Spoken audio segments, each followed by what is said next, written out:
There are also personal barriers in terms of establishing a program to teach sociocultural competence, or in getting in our own way in terms of developing or being on the path for sociocultural competence.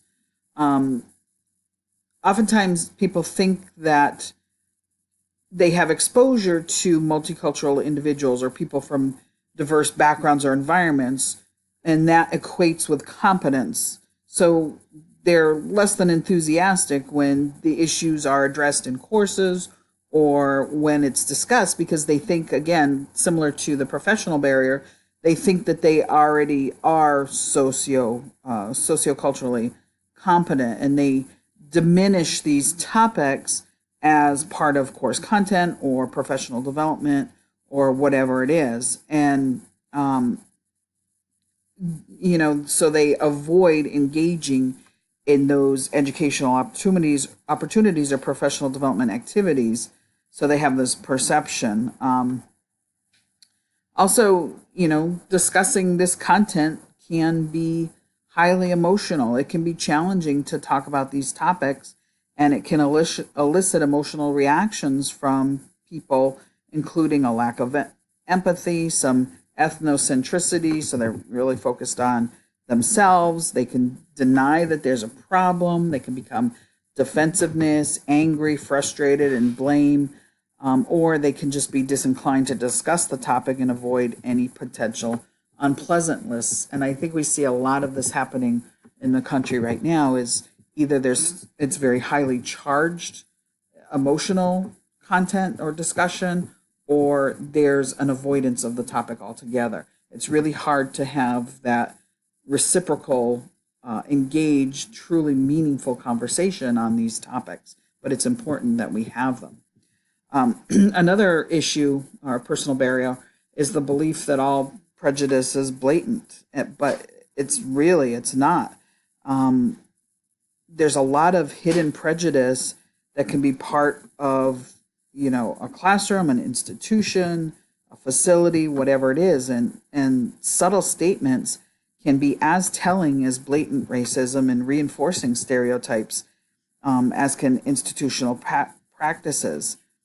If there's an incongruence between what is taught and what's demonstrated through word and action, it can diminish the perceived relevance of the sociocultural competence. And what I'm talking about are, things like racial and ethnic jokes, slurs, and statements made in passing reveal bias and prejudice and are in opposition to the nature and purpose of education, and can inadvertently reinforce prejudice. So, a lot of people say, well, I don't tell racial jokes, or I don't tell ethnic jokes, or whatever it is, but if you condone them in your environment, if you laugh or associate with people who tell them, that subtlety is an endorsement of that behavior. So that's important. One of the things that I'm adamant about is when I hear people say things like, "That's so retarded." That's a terribly offensive statement, and it's an insult to a person with a cognitive impairment that is no fault of their own. So it's important to avoid that kind of a phrase, and by saying those kind of things, a person can say, "I'm not racist," or "I don't have any stereotypes," and then make a statement like that, and that is evidence to the contrary. So be careful what words you use, because it can be an inadvertent perpetuation of some of the isms that we talked about. Also, institutionally, you want to look at things like the artwork that's on the walls. Institutions say, "Yeah, we're culturally competent," and then you look at the artwork, and it's all depictions of white people. So there again is an incongruence. So not all prejudice is blatant. Can be very, very subtle, and the subtle racism, sexism, ageism, or whatever the ism is, can be just as powerful as the blatant isms. So, scenario for your consideration, I want you to think about this. Typically, I would like to have a discussion about this, but we are done with discussions.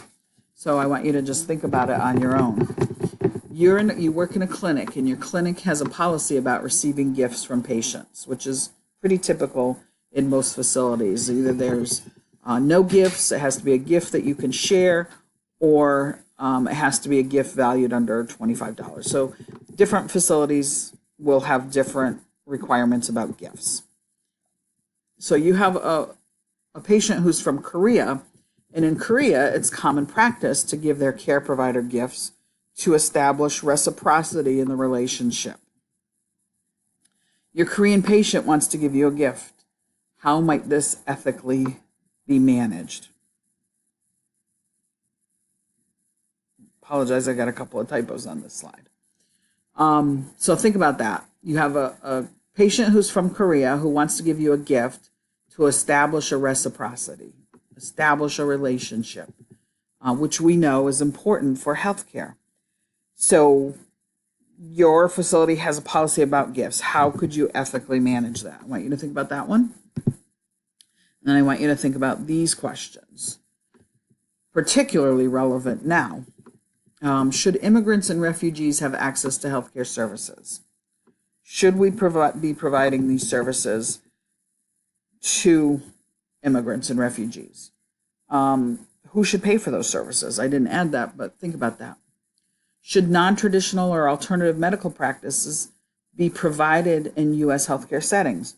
So we have, I don't know, one of the books I know I read when I was younger was The Spirit Catches You and Then You Fall, about a Hmong woman receiving healthcare services and the challenges within the healthcare setting to follow her traditional medical beliefs. And one of the beliefs is that I believe, I'm trying to think back because it's been a long time, one of the things I believe that they did is when they had a baby, they buried the placenta in the doorway. And it was, I believe it was for fortune or good luck or for the health of the baby. So, should we be providing them, if that's their belief, should they be able to get the placenta and take it home to be able to bury it? So think about that. And should government-run programs such as Medicaid cover these non-traditional practices, which may be more costly? Things like beheading a chicken is a healthcare practice in some cultures. I can tell you about one that I had heard about before, was that I believe it was people from the Philippines or from Vietnam, where they believe that the soul resides on the individual's head. So that's where your soul is in your head. And a baby was born prematurely, and the mom was, this was some time ago. The baby was rushed off to be treated because the baby was very premature. Mom wasn't able to go. They took the baby away, hooked the baby up to different machines, one of those machines being a monitor that was attached to the head. So when mom was able to finally see the baby in the NICU, she passed out. And it wasn't passed out because she saw the condition of her premature child. She passed out because her perception of the machines that her baby was hooked up to was that the baby's soul was being taken from her via the head monitor. So, you have to be aware of those cultural practices, and we need to the extent that we can, be able to follow those practices. I don't know whatever happened to that family and that baby, and whether there was ever able to establish an attachment between mom and baby, because there's this perception that this is now a soulless child, that can have traumatic and, lifelong implications. So it's important to think about what these healthcare beliefs are. So I've put up some additional reading for you. I want you to read the articles posted on Plato. There are a couple different ones. So those are all already on Plato in the week 6 content. And I just briefly want to talk about health disparities and then have you look at some other resources. So we've had improvements in health. In 2015, we already talked a little bit about health disparities. This is why I'm not going into a lot of detail. But it is, the inability to receive equal health care, be able to equally access health care, not getting equal treatment. All of those are significant issues when it comes to health disparities. And in 2015, the Centers for Disease Control found that significant health and health disparities were linked to, and one of the leading causes of death. Now think about that. Simply getting inadequate care as a result of health disparities or being part of a diverse population is unconscionable. It shouldn't be happening.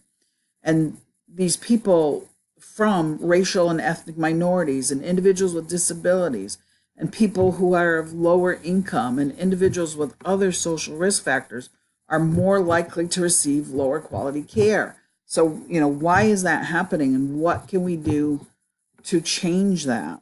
So, I'm not going to spend a lot of time because there's some great documents out there for you to be able to look at and review. So I want you to access, I think there's a typo on that screen. It should be just nm.nih.